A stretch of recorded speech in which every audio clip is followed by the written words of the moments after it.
Hey everyone, welcome to the third and final part of my short video series on how I created this illustration using a 3D workflow. In this video, we'll go over the final steps, rendering the scene and editing the image in Photoshop. If you haven't seen the first two parts yet, I recommend checking them out to get the full picture of the process and see if this workflow is something you'd like to try. Let's begin by importing the textures we created in the previous video. For most materials, I'll be using the base color and roughness maps. For metallic surfaces, I'll also include the metallic texture. And for the water plane, I'll bring in a normal map as well. To achieve a reflective water surface, I'll connect the roughness map to the weight input of the transmission channel. Using a color ramp node, I can fine-tune the values to make the water areas more reflective, while keeping the vegetation sections dull. Just make sure to invert the roughness values for the transmission to work properly. I'll also plug the same map into the coat weight input to add a subtle extra shine to the surface. Now that the textures are in place, it's time to do the final lighting pass. I adjusted the main sunlight's intensity and direction, introduced more shadowed regions, and added subtle ambient light to bring more depth and interest to the scene.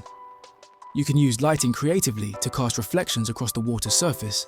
This adds a sense of mystery, suggesting there's more to the world beyond the frame and letting the viewer's imagination fill in the blanks. I also revisited the fog setup, experimenting with its placement. In the end, I positioned the main fog volume slightly farther from the camera and added a second, smaller fog cube. This helped emphasize the godrays falling onto the sword and made the focal point more impactful. For the outlines, I used the tried and tested procedural method by Levi Magany. I'll link his video on the setup in the description. First, I rendered the scene without the outlines and saved it as a base layer. Then, to render the outlines, I changed the world light color to white and muted all other light sources. I also created a pure white material and used it to override all materials in the scene. With that setup, I rendered the scene again, this time capturing just the outline, and saved it as a separate layer. I imported both the base and outline layers into Photoshop and used levels adjustments to fine-tune their color values. For the outlines layer, I reduced the black output levels to a softer gray, giving the lines a less harsh, more natural look. On the base layer, I increased the contrast slightly to bring out more depth in the image. Next, I applied the camera raw filter to the base layer. I started with the warm shadows preset as a base and made manual adjustments from there. I fine-tuned the contrast and exposure, slightly lowered the saturation, and shifted the temperature towards a warmer hue to give the piece an adventurous feel. I also experimented with the clarity and dehaze settings and finished with a subtle vignette to help guide the viewer's eye toward the focal point.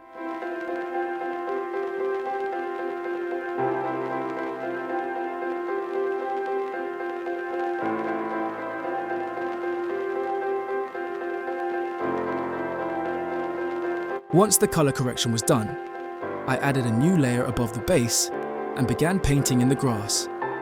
I used a random grass brush I found online and started with a few light strokes. To keep the grass looking natural, I varied the brush size and color as I painted.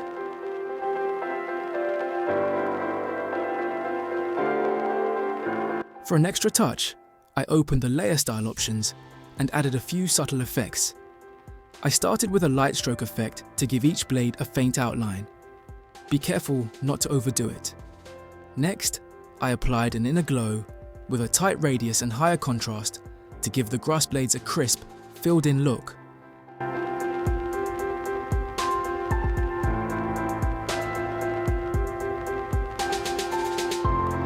By the way, if you'd like to try this setup yourself, all the project files from this video series are available on my Gumroad page, completely free.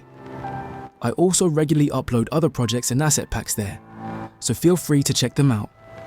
And if you find them useful, consider subscribing so you don't miss future uploads.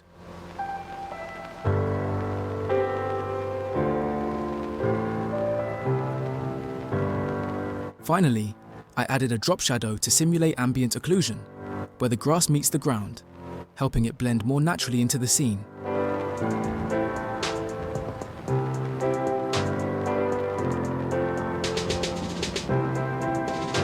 Once the grass painting was done, I added another layer on top and clipped it to the grass layer.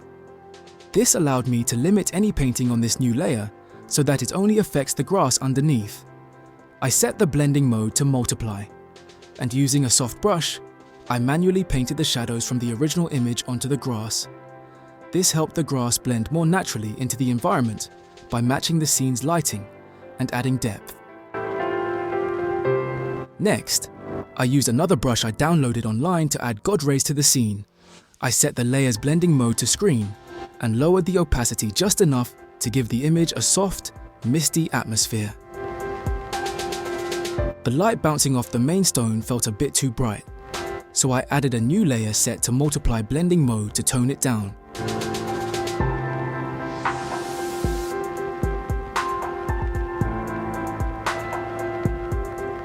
I also used the same layer to manually paint in some additional framing, helping to enhance depth and guide the viewer's eye toward the brighter focal point. And that's a wrap. I hope you enjoyed this short video series and found something helpful or inspiring for your own work. If there's a topic you'd like me to explore in future videos, feel free to let me know in the comments. Don't forget to leave a like and subscribe. It really helps me understand what kind of content you'd like to see more of. As always, thank you for watching, and I'll see you in the next one. Bye.